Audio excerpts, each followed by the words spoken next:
Hello friends, welcome to the class. നമ്മൾ നോക്കാൻ പോകുന്നത് 4ാം ക്ലാസ്സിൻ്റെ മലയാളമാണ്. 2025-26 നടന്ന പരീക്ഷയുടെ ക്വസ്റ്റ്യൻ പേപ്പറും അതിൻ്റെ ഉത്തരങ്ങളുമാണ്. എല്ലാവർക്കും അറിയുന്ന പോലെ 2 മണിക്കൂറും 15 മിനിറ്റാണ് സമയം വരുന്നത്.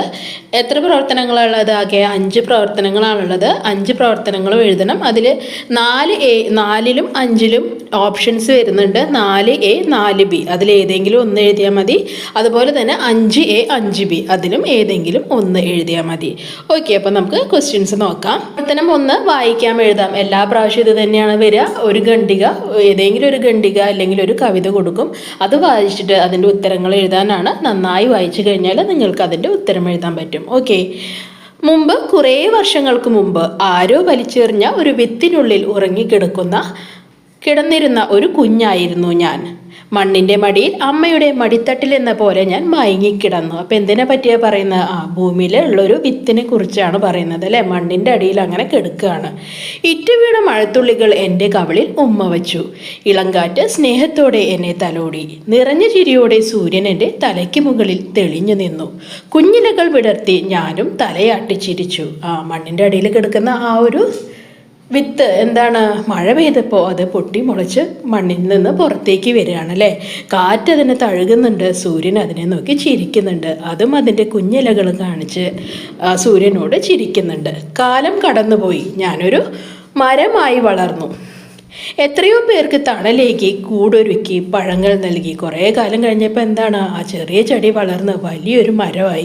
ആൾക്കാർക്ക് തണൽ കൊടുത്തു, കിളികൾക്ക് കൂടൊരുക്കാൻ സ്ഥലം കൊടുത്തു, പഴങ്ങളും കൊടുത്തു. കാൽവിരലുകൾ നീട്ടി പുഴയെയും കൈവിരലുകൾ നീട്ടി മേഘത്തെയും ഒരേ സമയം തൊട്ടു. ഞാൻ എത്ര സന്തോഷിച്ചെന്നോ. പെട്ടെന്നാണ് എല്ലാം തകിടം മറിഞ്ഞത്. ആഞ്ഞു വീശിയ കോടാലി മൂർച്ചയിൽ എൻ്റെ കൈകാലുകൾ മുറിച്ച് നീക്കപ്പെട്ടു. താഴെ വീണ് ചിതറിയ കൂടിനരികിൽ നിലവിളിക്കുന്ന അമ്മക്കിളിയെ കണ്ടപ്പോൾ എൻ്റെ അല്ലൽ ഇരട്ടിച്ചു. സന്തോഷത്തോടെ നിന്നിരുന്ന മരത്തിന് എന്താ പറ്റിയത്? പെട്ടെന്ന് ഒരു ദിവസമാണ് കോടാലി അല്ലേ, മനുഷ്യന്മാർ അതിനെ വെട്ടി നശിപ്പിക്കാൻ തുടങ്ങിയത് അല്ലേ.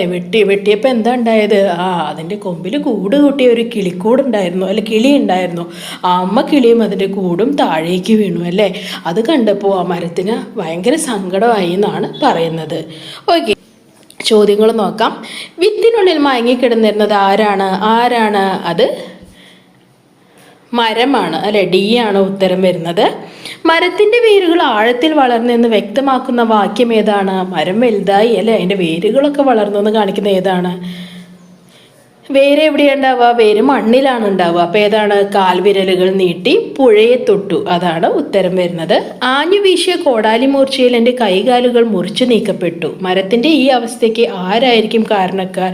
ആരാണ് കോടാലി കൊണ്ട് മരത്തിനെ വെട്ടുന്നത്? അത് മനുഷ്യരാണ്. എ ആണ് ഉത്തരം. മരങ്ങൾ നമുക്ക് നൽകുന്ന സഹായങ്ങളിൽ ഉൾപ്പെടാത്തത് ഏതാണ്? വെയിലാണ്. സി ആണ് ഉത്തരം. മരത്തിൽ നിന്നാണോ നമുക്ക് വെയിൽ കിട്ടുന്നത്? അല്ല, സൂര്യനിൽ നിന്നാണ്. ഇനി സങ്കടം എന്ന അർത്ഥം വരുന്ന പദം ഏതാണ്? അല്ലൽ. കേട്ടോ, ഡി അല്ലലാണ് സങ്കടം എന്ന അർത്ഥം വരുന്ന പദം. ഇനി വരികൾ കൂട്ടിച്ചേർക്കാം എന്ന് പറയുന്നുണ്ട്. നിങ്ങൾക്ക് തന്നെത്താനെ ആലോചിച്ച് എഴുതേണ്ടതാണ്. മാനത്ത് മഴ വരും ആഘോഷം, പാടത്തിനത് കണ്ട് സന്തോഷം. മാനത്ത് കൊട്ടും കുഴൽപ്പാട്ടും, പാടത്ത് വെട്ടും വിതപ്പാട്ടും. മാനത്ത് മേഘത്തിൻ തേരോട്ടം, പാടത്ത് കുളിരിൻ്റെ നീരോട്ടം. അപ്പോൾ ഇതിന് ചേരുന്ന ഒരു 4 വരികളാണ് നിങ്ങളോട് എഴുതാൻ പറഞ്ഞിരിക്കുന്നത്. എന്താണ് കണ്ടോ? അപ്പോൾ നോക്കിക്കഴിഞ്ഞാൽ അറിയാം. ആദ്യത്തെ വരി മാനത്ത് എന്ന് പറഞ്ഞിട്ടാണ് തുടങ്ങുന്നത് അല്ലേ. രണ്ടാമത്തെ വരി പാടത്ത് എന്ന് പറഞ്ഞിട്ടാണ് തുടങ്ങുന്നത്.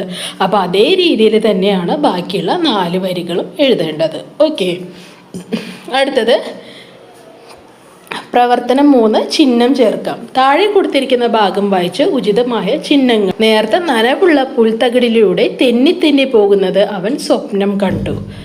നല്ല രസം. അവൻ കൂടുതൽ ഉത്സാഹത്തോടെ തെന്നി നീങ്ങാൻ തുടങ്ങി. കുഞ്ഞാ, നീ ഇനിയും എഴുന്നേറ്റില്ലേ?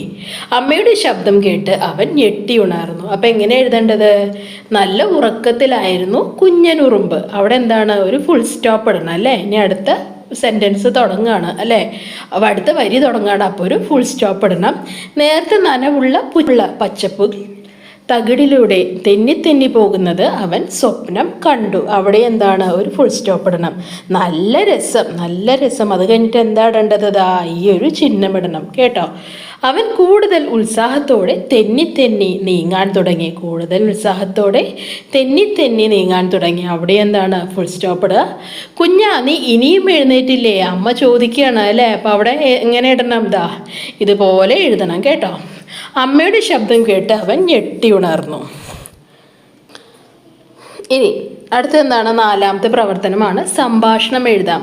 ആബിദക്കുട്ടിയുടെ കൈവിട്ട് പറന്നുയർന്ന പട്ടൂസ് മാനത്ത് പറന്നു നടന്നു. അവൻ ആകെ പ്രയാസമായി. പട്ടൂസിന്റെ വിഷമം കണ്ട് അമ്പിളിയമ്മാവൻ കാര്യം തിരക്കി. എന്തൊക്കെയാവും പട്ടൂസും അമ്പിളിമാമനും തമ്മിൽ പറഞ്ഞിരിക്കുക? സംഭാഷണ രൂപത്തിൽ എഴുതൂ. അമ്പിളിമാമൻ, എന്തിനാ പട്ടൂസ് ഇങ്ങനെ സങ്കടപ്പെടുന്നത്? പട്ടൂസ് എന്താ പറയുന്നത്? എനിക്ക് എപ്പോഴും ആകാശത്ത് തനിയെ പറന്ന് മടുത്തു, ആരും എന്നോട് സംസാരിക്കാനില്ല എന്ന് പറയാണ്. അമ്പിളിമാമൻ എന്താ പറയുന്നത്? സാരമില്ല, ഞാൻ നിൻ്റെ കൂടെ ഇല്ലേ, വിഷമിക്കരുത് എന്ന് പറയുന്നുണ്ട്. പട്ടൂസ്, നിങ്ങൾ എത്ര നല്ലവനാണ്, എനിക്ക് വേണ്ടി സമയം കണ്ടെത്തിയതിൽ ഒരുപാട് നന്ദി എന്ന് പറയുന്നുണ്ട്. അമ്പിളിമാമൻ എന്താ പറയുന്നത്? പേടിക്കേണ്ട പട്ടൂസ്, നമ്മൾ തമ്മിൽ നല്ല സുഹൃത്തുക്കളാകാം. പട്ടൂസ് എന്താ പറയുന്നത്? എനിക്ക് വളരെ സന്തോഷമായി എന്ന് പറയുന്നുണ്ട്. അടുത്ത ചോദ്യം എന്താ? താഴെ നൽകിയ കവിത വായിച്ച് ആശയം ചോർന്നു പോകാതെ പൂർണ്ണവാക്യങ്ങളായി എഴുതാൻ പറയുന്നുണ്ട്.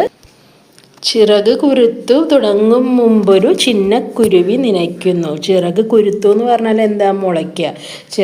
ചിറക് മുളയ്ക്കുന്നതിന് മുമ്പ് തന്നെ ആ കുഞ്ഞെ കുരുവി എന്താണ് ആലോചിക്കുന്നത്? നനയ്ക്കുന്നു എന്ന് പറഞ്ഞാൽ വിചാരിക്കുക. നീലാകാശം കൂട്ടിനരികെ നിന്ന് പതുക്കെ വിളിക്കുന്നു. ആ കൂട്ടിൻ്റെ അരികെ വന്നിട്ട്, അടുത്ത് വന്നിട്ട് ആകാശം അതിനെ വിളിക്കുന്നത് പോലെ ആ കുരുവിക്ക് തോന്നുകയാണ്. കാടിൻ മീതെ വയലിൻ മീതെ കടലിൻ മീതെ പോകണമോ? കാടിൻ്റെ മുകളിലാണോ പോവേണ്ടത്? പാടങ്ങളുടെ മേലെയാണോ പോകേണ്ടത്? കടലിൻ്റെ മുകളിലാണോ പറക്കേണ്ടത് എന്നൊക്കെ കുഞ്ഞിക്കിളി ആലോചിക്കുകയാണ്. കുഞ്ഞിക്കാറ്റു കളിച്ചു നടക്കും കുന്നിൻ ചെരുവിലിരിക്കണമോ? കുഞ്ഞിക്കാറ്റ് ഇങ്ങനെ കളിക്കുന്ന കുന്നിൻ്റെ ചെരുവിലാണോ ഞാൻ പോയിരിക്കേണ്ടത് എന്നൊക്കെ ആ കുഞ്ഞിക്കുരുവി കൂട്ടിലിരുന്ന് ആലോചിക്കുകയാണ്. ഓക്കെ, അപ്പോൾ ഇങ്ങനെ നിങ്ങൾക്ക് കവിതയുടെ ആശയം എഴുതാം. ചിറക് മുളച്ചു തുടങ്ങുന്ന ഒരു ചെറിയ കുരുവി വിചാരിക്കുകയാണ്. എന്താണ്? നീലാകാശം കൂട്ടിനരികെ നിന്ന് അതിനെ പതുക്കെ വിളിക്കുന്നു. കാടിന് മുകളിലൂടെയും വയലിന് മുകളിലൂടെയും കടലിന് മുകളിലൂടെയും പറന്നു പോകണമോ, അതോ തണുത്ത കാറ്റേറ്റ് കുന്നിൻ്റെ ചെരുവിൽ തന്നെ കളിച്ചു നടന്നിരിക്കണമോ എന്ന് കുരുവി ആലോചിക്കുന്നു. അടുത്തത് എന്താണ്? ഈ ഒരു ഭാഗത്താണ് എഴുതാൻ സ്ഥലം കൊടുത്തിട്ടുണ്ട്, അവിടെയാണ് നിങ്ങൾ എഴുതേണ്ടത്. അടുത്തത് അഞ്ചാമത്തെ പ്രവർത്തനമാണ്. ഏതെങ്കിലും ഒന്ന് എഴുതിയാൽ മതി. നാലാമത്തെ പ്രവർത്തനത്തിലും ഏതെങ്കിലും ഒന്ന് എഴുതിയാൽ മതി കേട്ടോ. അപ്പോൾ ആദ്യത്തെ പ്രവർത്തനം ഏതാണ്? കത്ത് എഴുതാം. മൈക്കിൾ ചേട്ടൻ്റെ സൈക്കിൾ വാടകയ്ക്ക് എടുത്ത് ചന്ദ്രനിലേക്ക് യാത്ര പോയ കുട്ടിയുടെ അനുഭവങ്ങൾ കൂട്ടുകാർക്ക് ഓർമ്മയില്ലേ? യാത്ര പോയ കുട്ടി തൻ്റെ അനുഭവങ്ങൾ കൂട്ടുകാരനായ സോനുവിനെ ഒരു കത്തിലൂടെ അറിയിക്കുകയാണ്. അപ്പോൾ എന്തൊക്കെയാവും കത്തിൽ എഴുതുക എന്നാണ് ചോദിക്കുന്നത്. നമ്മൾ എന്താ എഴുതേണ്ടത്? ആദ്യം തന്നെ സ്ഥലവും തീയതിയും കൊടുക്കണം കേട്ടോ. എന്നിട്ട് പ്രിയപ്പെട്ട സ്ഥലം തീയതിയും കൊടുക്കുക. ആദ്യം എവിടെ എഴുതേണ്ടത്? വലത് ഭാഗത്താണ് എഴുതേണ്ടത്. നിങ്ങളുടെ സ്ഥലം, നിങ്ങൾ തൃശ്ശൂരാണെങ്കിൽ തൃശ്ശൂരിൽ നിന്ന് എഴുതുക. തീയതി എന്നാണോ നിങ്ങൾ ഈ പരീക്ഷ നടക്കുന്നത്, എന്നാണോ കത്ത് എഴുതുന്നത്, ആ തീയതി എഴുതുക. പ്രിയപ്പെട്ട സോനുവിന് എന്ന് പറഞ്ഞിട്ട് നമ്മൾ കത്ത് തുടങ്ങുകയാണ്. ഓക്കെ, അപ്പോൾ ഈ ഒരു ഫോർമാറ്റ്, എവിടെയാണ് സ്ഥലവും തീയതിയും ഒക്കെ എഴുതേണ്ടത്, എങ്ങനെയാണ് തുടങ്ങേണ്ടത്, അത് പഠിച്ചു വയ്ക്കുക കേട്ടോ. അപ്പം നിങ്ങൾക്ക് ആ കത്ത് മുഴുവനായിട്ട് എഴുതാൻ പറ്റിയില്ലെങ്കിലും അതിൻ്റെ കറക്റ്റ് അതിൻ്റെ എങ്ങനെയാണോ എഴുതേണ്ടത് അതുപോലെ എഴുതി കഴിഞ്ഞാൽ നിങ്ങൾക്ക് കുറച്ചെങ്കിലും മാർക്ക് കിട്ടും കേട്ടോ. അപ്പോൾ അതെങ്ങനെ എഴുതേണ്ടതെന്നൊന്ന് പഠിച്ചു വയ്ക്കാം. പ്രിയപ്പെട്ട സോനുവിന് സുഖമാണെന്ന് കരുതുന്നു. ഞാൻ ഈ കത്ത് എഴുതുന്നത് എൻ്റെ അത്ഭുതകരമായ ഒരു യാത്രാനുഭവം നിന്നോട് പങ്കുവയ്ക്കാനാണ്. അപ്പോൾ എന്ത് പറഞ്ഞു? പ്രിയപ്പെട്ട സോനുവിന് എന്ന് പറഞ്ഞിട്ട് നമ്മൾ സോനുവിനെ അഭിസംബോധന ചെയ്യുന്നുണ്ട്. പിന്നെ എന്താണ്? സോനുവിന് സുഖമാണെന്ന് കരുതുന്നു. എല്ലാ കൂട്ടുകാർക്ക് എഴുതുന്ന ലെറ്ററും കത്തും എഴുതുമ്പോൾ നമ്മൾ ഫസ്റ്റ് പറയേണ്ട വാക്യം എന്താണ്? സുഖമാണെന്ന് കരുതുന്നു. പിന്നെ എന്താണ്? എന്തിനു വേണ്ടിയിട്ടാണ് നമ്മൾ ഈ കത്ത് എഴുതുന്നതെന്ന് നമ്മൾ ആ രണ്ടാമത്തെ വരിയിൽ പറയുന്നുണ്ട്. എന്തിനാണ് കത്ത് എഴുതുന്നത്? ഞാൻ ഈ കത്ത് എഴുതുന്നത് എൻ്റെ അത്ഭുതകരമായ ഒരു യാത്രാനുഭവം നിന്നോട് പങ്കുവയ്ക്കാനാണെന്ന് പറയുന്നുണ്ട്. ഇനി രണ്ടാമത്തെ പാരഗ്രാഫിൽ നമ്മൾ എന്ത് ചെയ്യും? ആ യാത്രാനുഭവം കണ്ടോ പറയുകയാണ്. എന്താണ് യാത്രാനുഭവം? മൈക്കിളേറ്റിൻ്റെ സൈക്കിൾ വാടകയ്ക്കെടുത്ത് ഞാൻ ചന്ദ്രനിലേക്ക് ഒരു യാത്ര പോയിരുന്നു. ആകാശത്തിലൂടെ പറന്നുയർന്ന് ചന്ദ്രനിലെത്തിയപ്പോൾ എനിക്കുണ്ടായ സന്തോഷം പറഞ്ഞറിയിക്കാൻ കഴിയില്ല. അവിടെ ചുറ്റും തിളങ്ങുന്ന നക്ഷത്രങ്ങളും വലിയ കുഴികളും കണ്ടു. ഭൂമിയെ ദൂരെ നിന്ന് കാണാൻ വളരെ മനോഹരമായിരുന്നു. പിന്നെ എന്താ പറയുന്നത്? ഗുരുത്വാകർഷണം കുറവായതിനാൽ അവിടെ ചാടി ചാടി നടക്കാൻ ഭയങ്കര രസമായിരുന്നു. വേണമെങ്കിൽ എഴുതിയാൽ മതി. പിന്നെന്താണ് അവസാനമായിട്ട് നമ്മൾ എന്തെഴുതുന്നത്, അടുത്ത തവണ നമുക്ക് 2 പേർക്കും ഒരുമിച്ച് പോകണം, നേരിട്ട് കാണുമ്പോൾ കൂടുതൽ വിശേഷങ്ങൾ പറയാം. ഏതൊരു ഫ്രണ്ട്ലി ലെറ്ററിനും സുഹൃത്തിന് എഴുതുന്ന ലെറ്ററിലും അവസാനത്തെ വരികൾ ഇത് തന്നെയാവും. അപ്പോൾ ഇതൊക്കെ ഒന്ന് പഠിച്ചു വയ്ക്കുക കേട്ടോ. അടുത്ത തവണ നമുക്ക് എങ്ങടെയെങ്കിലും പോകണൊരു കാര്യമാണ് പറയണമെങ്കിൽ ഒരുമിച്ച് പോകണം, അല്ലെങ്കിൽ അടുത്ത തവണ നമുക്ക് എന്തായാലും ഒത്തുകൂടണം, അങ്ങനെയൊക്കെ നിങ്ങൾക്ക് എഴുതാം. നേരിട്ട് കാണുമ്പോൾ കൂടുതൽ വിശേഷം പറയാമെന്ന് പറഞ്ഞിട്ട് ആ കത്ത് അവസാനിപ്പിക്കുകയാണ്. സ്നേഹത്തോടെ നിങ്ങളുടെ ഒപ്പും പേരും. അടുത്തത് യാത്രാനുഭവ വിവരണമാണ്. നിരവധി യാത്രകൾ കൂട്ടുകാർ നടത്തിയിട്ടുണ്ടല്ലോ, അവയിൽ ഏറ്റവും ഇഷ്ടമുള്ള യാത്രയെക്കുറിച്ച് ഒരു വിവരണം എഴുതാനാണ് പറയുന്നത്. അപ്പോൾ യാത്രാ വിവരണമൊക്കെ കൊടുക്കുമ്പോൾ തലക്കെട്ട് കൊടുക്കാൻ ശ്രദ്ധിക്കുക. അപ്പം ഞാനിവിടെ കൊടുത്തിട്ടുള്ളത് എൻ്റെ മറക്കാനാവാത്ത യാത്ര എന്നാണ് തലക്കെട്ട് കൊടുത്തിട്ടുള്ളത്. ഞാൻ നടത്തിയ യാത്രകളിൽ ഏറ്റവും പ്രിയപ്പെട്ടത് കുടുംബത്തോടൊപ്പം വയനാട്ടിലേക്ക് നടത്തിയ യാത്രയാണ്. പച്ചപ്പ് നിറഞ്ഞ മലനിരകളും തണുത്ത കാറ്റും വയനാടിനെ കൂടുതൽ സുന്ദരമാക്കിയിരുന്നു. യാത്രയിൽ അച്ഛനും അമ്മയും ചേച്ചിയും എൻ്റെ കൂടെ ഉണ്ടായിരുന്നു. എടയ്ക്കൽ ഗുഹയും ബാണാസുര സാഗർ ഡാമും ഞങ്ങൾ സന്ദർശിച്ചു. വഴിയരികിൽ തോട്ടങ്ങളിൽ നിന്ന് കാപ്പിപ്പൊടിയുടെയും ഏലക്കായുടെയും സുഗന്ധം മനസ്സിന് വളരെ കുളിർമ നൽകി. Banasura Sagar dam speed boat യാത്രയാണ് എനിക്ക് ഏറ്റവും ഇഷ്ടപ്പെട്ടത്. മനോഹരമായ കാഴ്ചകളും കുടുംബത്തോടൊപ്പമുള്ള സന്തോഷ നിമിഷങ്ങളും നിറഞ്ഞ ഈ യാത്ര എൻ്റെ മനസ്സിൽ എന്നും മായാതെ നിൽക്കും എന്ന് പറഞ്ഞിട്ട് നമ്മൾ ആ യാത്രാ വിവരണം അവസാനിപ്പിക്കുകയാണ്. അപ്പോൾ ഒരു യാത്രാ വിവരണത്തെ കുറിച്ചിട്ട് ഒന്നെങ്കിലും ഒരു യാത്രാ വിവരണം എഴുതാൻ വരാറുണ്ട്, അല്ലെങ്കിൽ ഒരു യാത്രയെ കുറിച്ചിട്ട് ഒരു കത്ത് എഴുതാൻ വരാറുണ്ട്, അല്ലെങ്കിൽ കുറിപ്പൊക്കെ എഴുതാൻ വരാറുണ്ട്. അപ്പോൾ ഈ ഭാഗങ്ങളൊന്ന് എങ്ങനെയാണ് എഴുതേണ്ടത്, എന്തൊക്കെ ഉണ്ട് എന്നുള്ളതൊക്കെ ഒന്ന് പഠിച്ചു വയ്ക്കുക. ഓക്കെ, അപ്പോൾ ഇത്രയാണ് ഈ ഒരു ക്വസ്റ്റ്യൻ പേപ്പർ വരുന്നത്. ഇഷ്ടപ്പെട്ടാൽ ലൈക്ക് സബ്സ്ക്രൈബ് ചെയ്ത് തീർച്ചയായും നിങ്ങളുടെ ഫ്രണ്ട്സിനും കൂടി ഒന്ന് ഷെയർ ചെയ്ത് കൊടുക്കും. താങ്ക്